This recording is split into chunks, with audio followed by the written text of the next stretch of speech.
Hey guys, Zora here. Welcome back to the Great Ace Attorney Adventures. Last time we got to experience the full embodiment of Herlock Sholmes. We got to talk to him a lot. And turns out Hosonaga is also in here too. Supposedly he was trying to protect Asugi from being assassinated, and you can see the end result from here. So while he isn't able to give us free roam around the ship, however, we do have the ability to go out to the first class passageway, and hopefully we can get into the room next door where we saw this little speckled band. Matches with the case name. They did that on purpose. Anyways, yeah, so make sure you select the move and we can click over to the first class passage area. Look at this. It actually looks really nice. For a, I don't think this is a cruise. Is this supposed to be a cruise ship? I don't know. I've only been on like maybe a handful of boats, so I don't know what the difference between them are, but Whew, I'm finally out of the cabin. I have to admit, this isn't quite what I was expecting. It's less spacious out here than I thought it would be. And this is the most luxurious accommodation. Yes, indeed. Kazuma-sama was being sent on the study tour by the government. That's why he was being put up in the first-class cabin. Even still, this is about twice as large as my accommodation in steerage. Really? That must be awful. Oh, look over there! That's another crewman keeping watch. And he looks enormous, even if he is sitting down. The door next to him leads to the second-class accommodation. I suppose he's making sure that no one comes in here who shouldn't. I suppose. Like people in handcuffs? Naruhodo-san, you look like a little boy visiting a toy shop for the first time. I would have thought you'd be used to the ship by now. You've been at sea for 2 weeks already. Well, yes, I know. But the thing is, I was inside Kazuma's trunk when I first came abroad. And ever since then, I've been shut up inside that little wardrobe. It must have been a very trying time for you. Please, don't give me that pitying look. I'm still trying to get an idea of how I voice these two. For whatever reason, it might have been my exhaustion from recording so much per episode. But I made, one of my failed recordings, I made Susato sound a lot higher pitched than I anticipated, and it really grated my nerves. Ah, a trap for catching mice. Yes, we had plenty of those back home in Japan. Well, they seem to be using a lump of chalk or something as bait. Let me see. Yes, I think that's what it's called cheese. It's made from the milk of cows. Cheese? I wonder what that tastes like. You can't eat it, Naruhodo-san. The trap will snap shut on your fingers. Really? But I suppose you're right. You weren't actually going to try it, were you? All I've had to eat for the past couple of weeks is Kazuma's leftovers. You don't know how hungry I've been in that wardrobe. Poor you. I'll find a little snack for you later. Yeah, I feel bad for Naruhodo. He did eat the full chicken that was for yesterday's dinner. But there's absolutely no way that he would have eaten all the food that was brought over to Kazuma, because they only brought enough food for one person. So yeah, I feel bad for the both of them, really. What do you think this is? It's a very pleasing shape, isn't it? That's the emergency alarm. It's probably best not to touch it. Oh, an alarm. It says, press only in times of emergency. It looks as though it sets alarm bells ringing all over the ship and brings the vessel to a complete stop. Oh, this I have to see. What are you doing, Naruhodo-san? You mustn't touch it. But this is an emergency situation. Just look at these handcuffs. You know full well that's not what the alarm is for. If you were to bring this vessel to a standstill for no good reason, you'd be in an even worse situation. I wish everything would just stop. The ship included. If you have to do something foolish, at least make it something that doesn't affect anyone else. Oh, you know what? We tried. Alright, so what about this? This looks like a plan of the SS Buria. It shows each deck. Look. The Buria is a large-scale steamship with a triple-skinned hull. What a marvel of engineering. Well, it's been playing on my mind for a while now, actually, but... How is it that such a huge lump of metal doesn't just sink to the bottom of the ocean? Oh, that's really quite simple, Naruhodo-san. It is? Well, consider the Japanese archipelago. The islands of Japan? Yes, they're not metal, but they are enormous lumps of earth, many, many times larger than this ship. And they don't sink, do they? They've been floating happily on the sea since the gods created them. Well, I suppose so. I think for an actual answer, I could be wrong, and if I'm wrong, it'll be on the screen. The islands, and just any island in general, but the islands in Japan were kind of created from underwater volcanoes. Resurfacing to the the surface. And the whole logic with ships in general is that it's like a difference in air pressure and buoyancy. Stuff that I am not gonna take my time to explain right here and now. This is just a video game, but some of this stuff linking back to the real world is always interesting to know. That's a huge book on top of the table there. There's a pen next to it. Yes, that looks like the ship's log. Shall we have a little look through? I'm actually surprised the guy's letting us do this. The writing is so neat and precise. Every detail about the voyage has been meticulously recorded. You wouldn't expect a rough and ready sailor to have such beautiful handwriting. Never mind, he knows we're seated. And nothing. No reaction at all. I thought he might appreciate the compliment. I'm not sure that rough and ready is much of a compliment, Naruhodo-san, even to a sailor. Anyway, last night's log is mostly blank. Presumably that means there was nothing to report. Alright, well, before we go investigate that door, let's talk to the big guy himself. Excuse me, but could I ask you something? You little stowaway murderer! What just came out of my mouth right there? That wasn't a good start, was it? Alright, let me try instead. Good day, Mr. Sailor. I'm so sorry to trouble you, but could I perhaps ask something of you? You little third-class lady's maid! Oh. We seem to have caught the sailor on a bad day, Susato-san. I am not sailor. My mother gave me name. I am senior crewman, Beef Stroganoff. Yes, his name is Biff Stroganoff. He's food. Whew.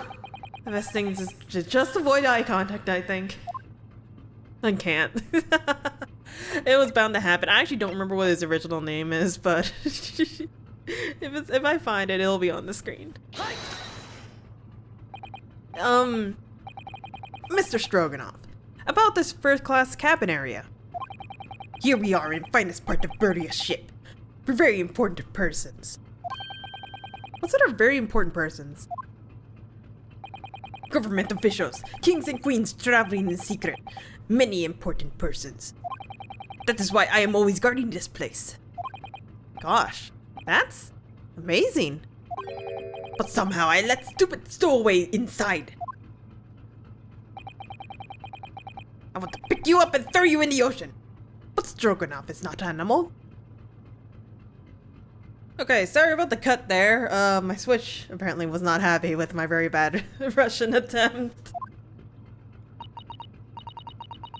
If I may, I was wondering, is the cabin next to Mr. Asaki's currently occupied? Is that Da? Da! Susato-san, did you understand that? It sounded like Da. I think it's probably Russian for yes. Or no. Genius. It is not permitted to visit other cabins without invitation. Well, it sounds like there is somebody in the next door cabin at least. Yes, it's tantalizing. Oh, okay. Alright, we have a new topic to discuss. New passenger. Could you tell us who's traveling in the cabin next to Mr. Asagi's? His name is Mr. Grimsby Broilot. I think that's how I said it correctly. He's very important Western gentleman.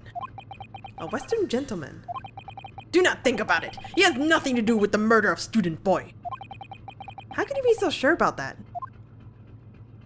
Mr. Broilot is authentic Western gentleman. Such a man would not have interest in lowly student from insignificant Far East islands. That was harsh. Could you tell us when Mr. Broilot came aboard? That is not your business. Come to think of it, even though we've been at sea for 2 weeks now, and I've been in Kazuma's cabin the entire time, I've never once heard anything from the next door cabin, or even felt like there's anyone in there. Well, presumably, since this gentleman is occupying one of the first-class cabins, he must be rather important. Is that right?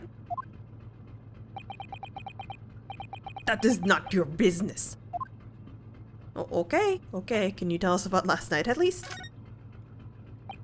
Are you on watch here all the time, Seaman Stroganoff? Duh, all time. So criminals like you cannot come in or get out. I wonder, could you tell us anything about last night at all? It is sad about the student boy. Were you on watch last night as well? Of course. And did you notice anything at the time? Anything unusual? Hey! Susato-san? Did you understand that? I don't think that was the correct word, by the way. I think it's niet. It was clearly a no. I saw nothing unusual. Nothing at all. And you didn't hear any strange noises, or sense anything was wrong in some way. I said no. Sorry. I'm not so sure. I could have sworn that he wouldn't catch my eye for a moment there. Oh, wait, I didn't even get a chance to look at the door! Okay, no, maybe it's just a new conversation. This is enough. I cannot say more now. Oh. It is time for me to report to Captain. You must return to cabin. Yes, alright. Bulkhead to second class area is staying locked at all times. You escape when the lobster whistles on top of the mountain, or as English say, when the pigs fly. Yes, I understand. I wonder what's the Japanese acronym that they decided to use for this? Or not acronym, what's the word? You know what I mean. Good. Now we can investigate this area properly, shall we? Definitely. Okay, so I'm guessing what would have happened if I tried to investigate the store, Mr. Biff Stroganoff over there would have been like, no, you cannot go into first class area. You cannot go into next door cabin or something like that. So either way, we can go ahead and investigate. This is it. This is the cabin next to ours. The one the ventilator connects to. Yes, the ventilator from which Kazuma-sama wrote he saw a speckled band emerging. Maybe whoever is in this cabin can help solve that particular mystery. Let's ask.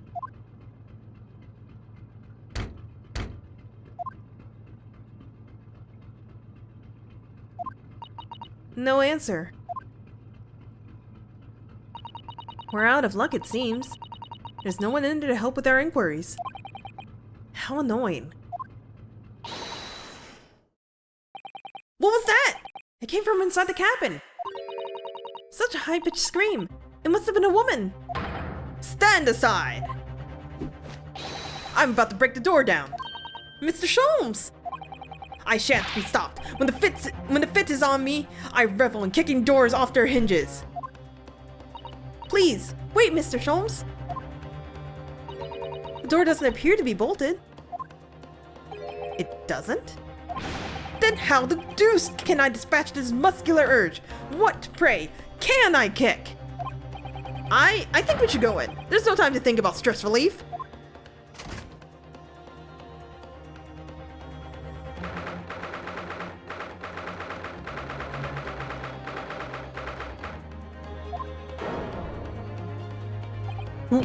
Who are you? A Western gentleman. This man looks Russian to me. We heard a woman scream. A woman? Don't be absurd. As you can see, there's nobody but me in this cabin. True, this old man does appear to be the only person in here. But in that case, who just screamed? Get out! All of you! Now! Please excuse the intrusion, but you're Mr. Grimsby Roylott, I believe. Yes, that's me. And you are? I am the one and only, the actual Herlock Sholmes. You've heard of me, no doubt. No. I am a great detective among great detectives. One who adorns the covers of popular magazines, no less. So I assure you, you may trust me completely. You saying that word with your face. It's of high concern. The man uses that magazine like a business card. A detective? I do not trust detectives. We distinctly heard a scream emanating from within these walls. Well, there wouldn't appear to be a lady concealing herself within the wardrobe this time.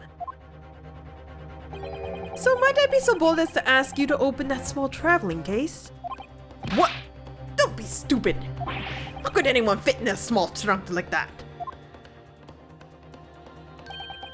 Well, it's quite fashionable these days, is it not? Traveling inside one's trunk. Don't look at me. No. Oh, it moved.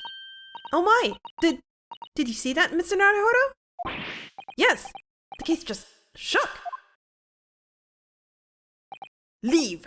Now! Otherwise, I'll call the steward! So this is Kazuma's neighbor, Mr. Grimsby Roylott. There's no doubt about it. The strange Russian man is hiding something. I couldn't agree more. Let's see if we can find some clues before the burly sailor returns. Alright, so are you gonna let us do any sort of...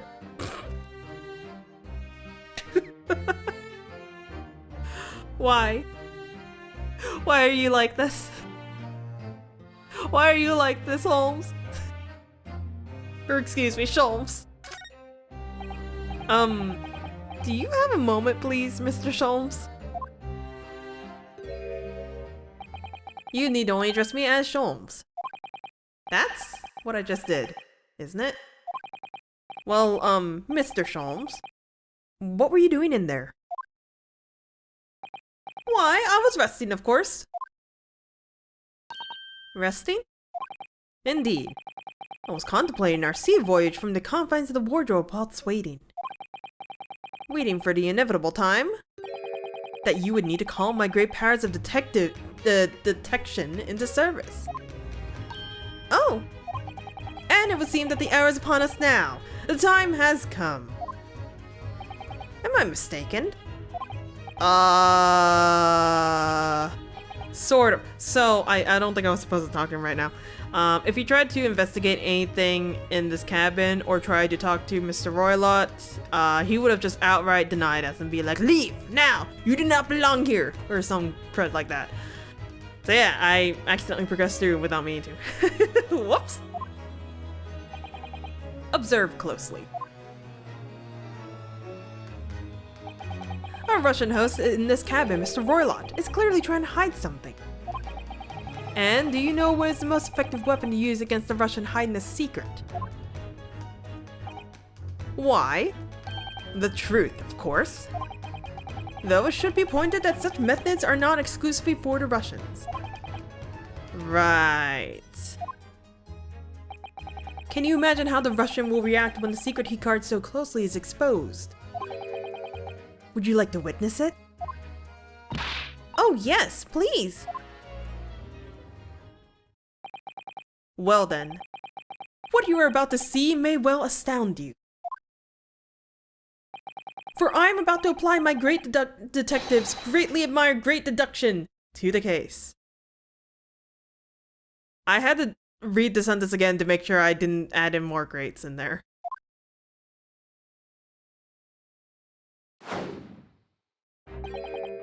Could this man be a more hackneyed portrait of a dubious Russian, I ask you?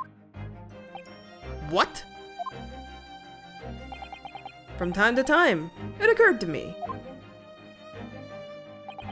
Is the fellow dubious on account of his Russianness?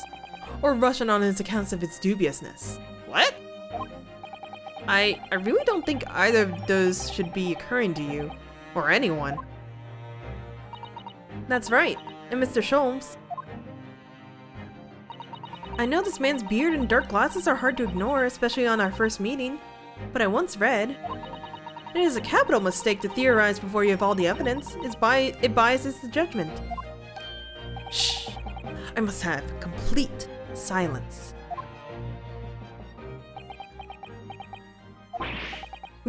What are you doing?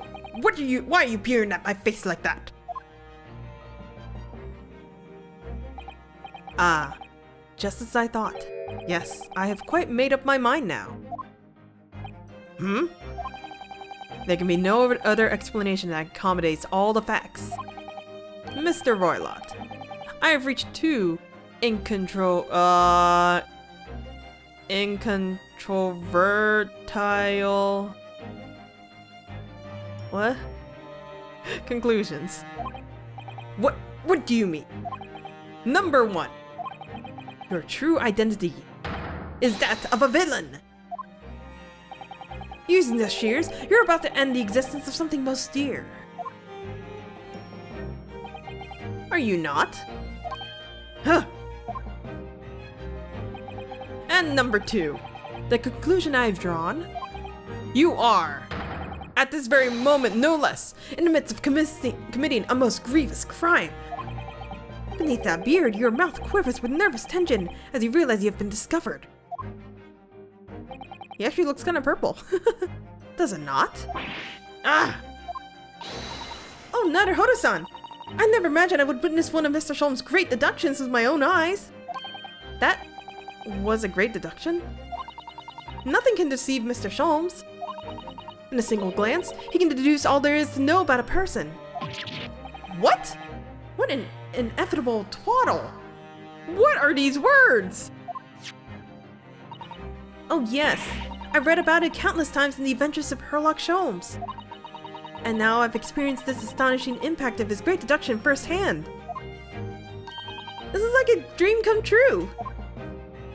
I can hardly believe it, but all the color is drained from Mr. Roylott's face.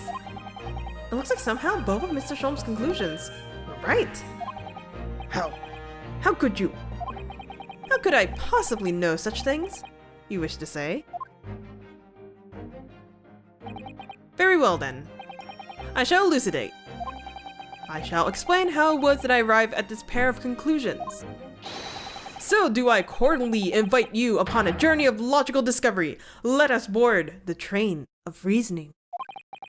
Put plainly, let us work through my deductions together.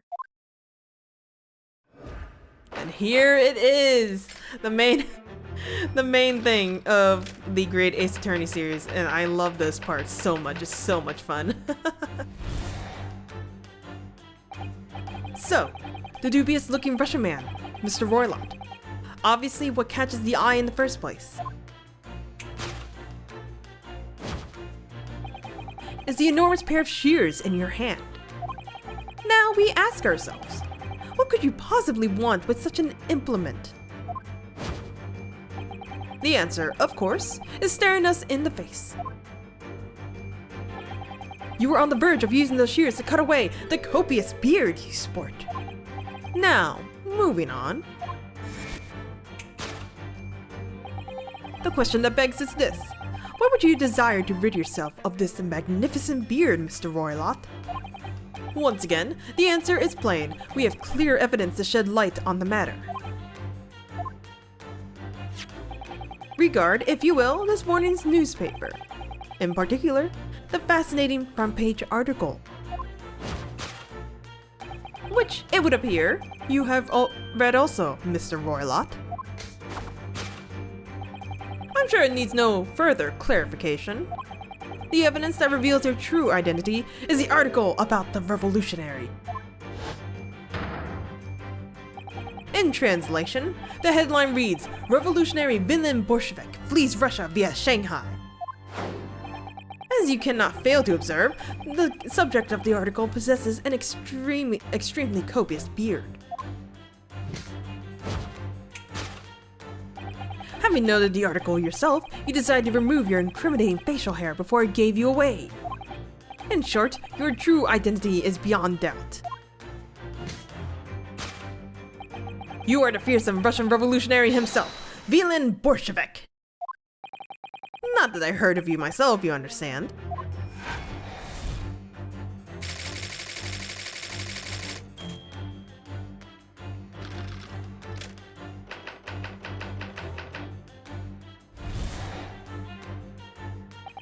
Now, as for my second conclusion, you are, at this very moment, on the brink of committing a most grievous crime. And the proof of this crime? Over there! Oh yes, Mr. Roylott. Taken unawares, people have a propensity to let their eyes stray, you see? And I assure you, the eye speaks so much more eloquently and honestly than the mouth. The answer we seek lies where the furtive glance falls. The proof of your crime sits before our very eyes. Yes, that traveling case. It is time, I think, that the case be opened and its contents laid bare. No! I refuse! What could you possibly be concealing inside, we ask? By my estimation, a young lady, perhaps. One slight enough to fit therein. Don't be absurd! And what, pray, would the identity of this young lady in the travel case be? Dear me. We are not well suited to a life of crime, are we? Your careless coup d'oeil betrays you. Once again, we need only follow your furtive glance to find the answer. Yes, the reason you refuse to open your traveling case can equally be found in the pages of this newspaper. For there is another, most stimulating article. If we turn from the fleeing revolutionary to the back page. Renowned prima ballerina of the Novovich Ballet disappears from Shanghai. Such a headline can lead us to but one conclusion. Your crime is that of abduction. And according to the article, the young lady's name is Nikolina Pavlova.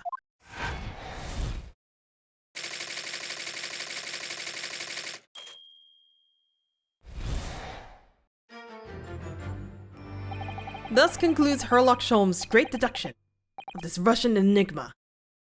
Alemensky! I forgot he actually says that word.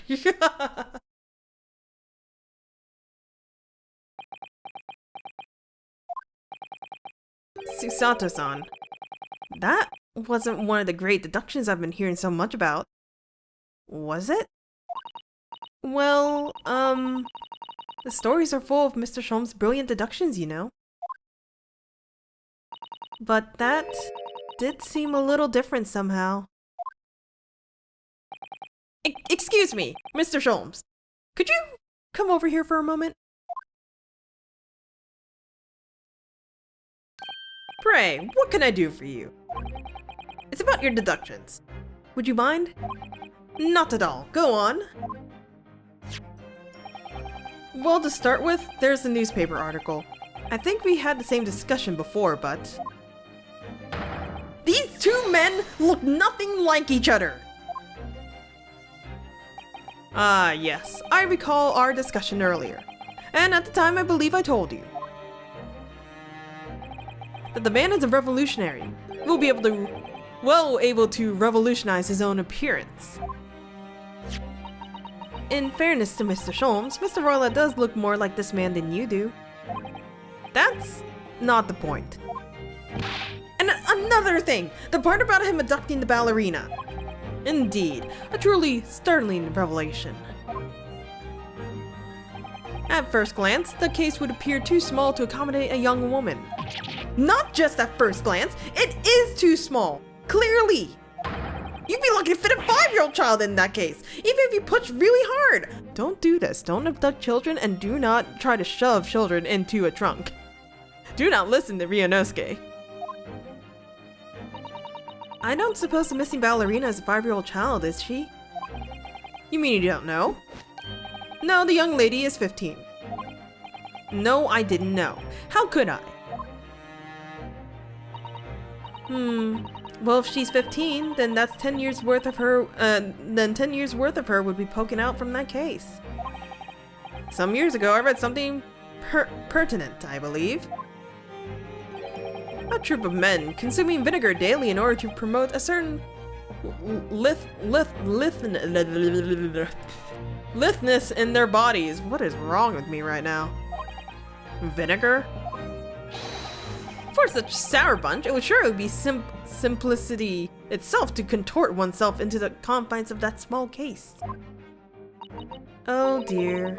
You might be thinking of contortionists in circuses, Mr. Sholmes. Ugh, this whole thing is turning into a circus. Mr. Naruhodo, something's occurred to me about Mr. Sholmes' deductions just now. I think his powers of observation are, well, magical. His eyes cut to the heart of the matter almost instantly. It's just where he directs his attention and his logic that seems a little off. Your idea of a little, maybe a little off itself, Miss Usato. It's just one or two key words in his deduction that seems to let him down. So, I was wondering if we might perhaps tactically switch them for alternatives. What do you think? Switch some keywords in his deductions.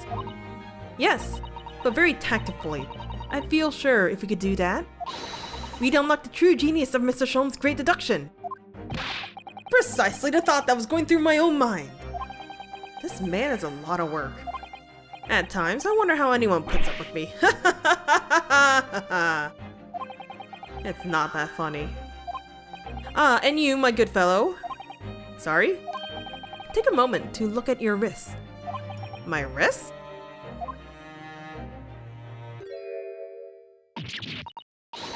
Where are your handcuffs? Huh? How did... I felt they may hinder your ability to follow me in our dance of deduction. I don't believe it! Mr. Sholmes, you are a marvel! And don't worry, I shall restore the shackles to your wrist when we are finished. I'm not worried. In fact, I'd rather stay like this. So, let us begin. Herlock Sholmes is proud to present his logic and reasoning spectacular, which I'm not doing this episode because that's gonna take forever and a half. Alright, with that said, we're gonna leave off on this cliffhanger. We'll do the actual train of reasoning next time. I'll geek more about this when we actually get into it. This is Zora signing out. I will see you guys in the next one.